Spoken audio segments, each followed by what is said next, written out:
Hello అండి, last 2 వీడియోస్లో wheat గ్రాస్ని ఎలా పెంచుకోవచ్చో చూసాం కదా. ఇప్పుడు ఫైనల్ పార్ట్ అనమాట. ఈ గ్రాస్తో జ్యూస్ ఎలా చేసుకోవచ్చో చూద్దాము.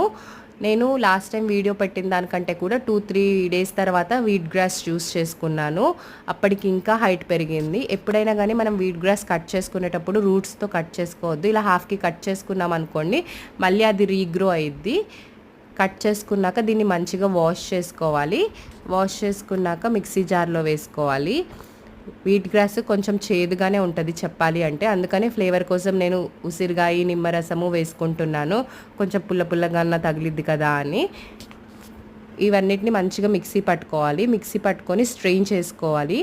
దీంట్లో కొంచెం పల్ప్ ఎక్కువగానే ఉంటుంది, సో మంచిగా స్ట్రెయిన్ చేసుకోవాలి. నేను స్ట్రెయిన్ చేసుకున్నాక పల్ప్ చూసారా ఎంత వచ్చిందో. ఈ పల్ప్తో అయితే మనం తాగలేము, సో పల్ప్ తీసేసి తాగాలి. పల్ప్ తీసేసాక ఇలా వచ్చింది. ఇది టేస్టీగా ఉంది అని మాత్రం నేను చెప్పను, కాకపోతే చాలా హెల్దీ.